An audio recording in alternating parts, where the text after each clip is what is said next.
안녕하세요. 말씀을 따라 걷다입니다. 오늘은 천안 푸른초장교회 박명자 목사님의 갈라디아서 강해 그 두 번째 시간인데요.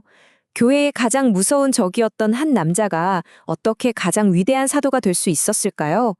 사도 바울의 인생을 180도 바꿔놓은 그 비밀, 그리고 그가 전한 복음의 진짜 기원을 함께 파헤쳐 보겠습니다.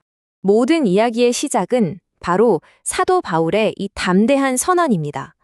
내가 전하는 이 복음, 이거 사람이 만든 거 아닙니다. 사람한테 받은 것도 배운 것도 아니에요.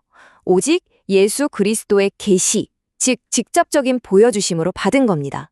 이 한마디가 말 그대로 모든 판을 뒤집어 버리는 거죠. 바울의 이 엄청난 주장을 제대로 이해하려면 그의 인생이라는 퍼즐을 5조각으로 나눠서 맞춰봐야 합니다. 그가 말하는 계시가 뭔지, 교회를 없애려고 했던 그의 과거는 어땠는지, 또 그런 그를 부르신 하나님의 계획은 무엇이었고 왜 그의 사도직이 독립적이라고 말하는지, 그리고 이 모든 게 오늘을 사는 우리와 무슨 상관이 있는지 하나씩 따라가 보시죠. 자, 첫 번째로 바울이 자기 복음은 사람에게서 온 게 아니라고 딱 잘라 말하잖아요? 이게 도대체 무슨 뜻일까요? 바울은 아주 단호하게 선을 긋습니다. 내 복음은 이런 게 아니다 라고요. 사람들이 머리 싸매고 만들어낸 것도 아니고 위대한 스승에게 물려받은 비법도 아니라는 겁니다.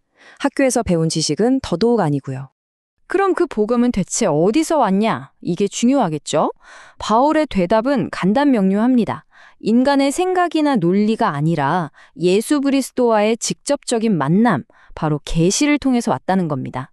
이게 왜 중요하냐면 그의 메시지가 인간적인 토론이나 합의를 넘어선 신적인 권위를 갖는다는 뜻이기 때문이에요. 이 변화가 얼마나 대단한지 제대로 느끼려면 우리가 시간을 좀 거슬러 올라가 봐야 합니다. 계시를 받기 전, 그가 바울이 아닌 사울이라 불렸던 시절로 말이죠. 이 표를 한번 보세요. 정말 드라마틱하지 않나요? 왼쪽에 그는 교회를 심히 박해하던 교회의 가장 무서운 적이었습니다. 그런데 오른쪽에 그는 자기가 그토록 파괴하려 했던 바로 그 믿음을 전하는 사람이 됐어요. 이건 뭐 한 사람의 인생이 완전히 뒤집힌 거죠. 그가 그토록 조상의 전통에 열심이었다는 말의 의미는요, 바로 이 613가지나 되는 랍비들의 율법 조항을 맹렬하게 지키려 했다는 뜻입니다. 인간이 만든 이 시스템에 대한 광적인 열심이 역설적으로 그를 교회의 핍박자로 만들었던 겁니다. 아니 도대체 어떻게 이런 극적인 반전이 가능했을까요?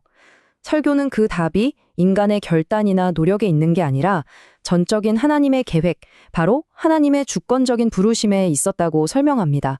바울의 주장에 따르면요, 그의 인생은 우연의 연속이 아니었습니다. 태어나기도 전부터 이미 선택되었고 가장 극적인 순간에 부름을 받았으며 아주 구체적인 사명까지 주어졌다는 거죠. 마치 한편의 거대한 시나리오처럼요. 이 구절에서 바울의 확신이 그대로 느껴지죠. 이 엄청난 일을 겪고 나서 혈육과 의논하지 않았다. 즉, 가족이나 다른 사람과 상의조차 안 했다는 겁니다. 왜 그랬을까요? 하나님의 부르심이 너무나도 명확하고 강력해서 인간적인 확인이나 허락이 아예 필요 없었던 거죠. 자, 그런데 사람들은 의심했겠죠. 정말 하나님한테 직접 들은 거 맞아? 다른 사도들한테 배운 거 아니야? 그래서 바울은 이제 자신의 메시지가 독립적이라는 걸 증명하기 위해 자신의 행적을 증거로 제시합니다. 그의 동선 자체가 증거라는 거예요. 보통 같았으면 자기를 가르쳐줄 선배들, 그러니까 먼저 있던 사도들을 만나러 예루살렘으로 달려갔겠죠. 근데 바울은 정반대로 아라비아의 광야로 갑니다. 아마도 하나님과 독대하며 자신이 받은 계시의 의미를 정리할 시간이 필요했던 것 같아요. 그리고 마침내 3년 만에 예루살렘에 갔을 때도 보세요. 머문 기간이 고작 15일입니다. 이건 뭔가를 배우기엔 턱없이 부족한 시간이잖아요. 그냥 인사차 들른 거나 마찬가지죠. 바로 이게 자신의 사도직이 예루살렘으로부터 독립적이라는 강력한 증거라는 겁니다. 그러니까 이 독립적 사도권이라는 개념은요, 쉽게 말해서 내 임명장은 사람이 준 게 아니라 하늘에서 직접 왔다는 선언인 셈입니다.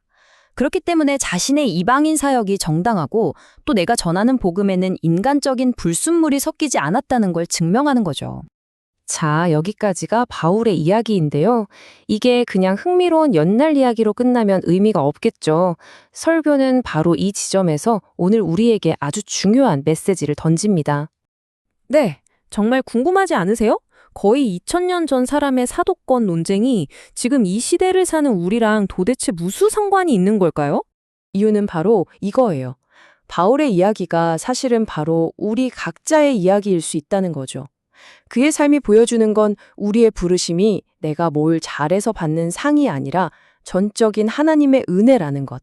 그리고 우리의 과거가 어떻든 하나님은 그 사람을 놀랍게 변화시켜 당신의 목적을 위해 사용하신다는 사실입니다. 결국 이 설교는 바울처럼 우리 한 사람 한 사람도 태어나기 전부터 하나님의 계획 안에 있었다는 놀라운 진리로 우리를 초대합니다. 나의 자격이나 노력이 아니라 나를 향한 하나님의 은혜가 내 삶의 진짜 동력이라는 사실. 어쩌면 이것이 바울이 갈라디아서를 통해 오늘 우리에게 가장 하고 싶었던 말이 아닐까요? 말씀을 따라 걷다. 오늘 이야기는 여기까지입니다.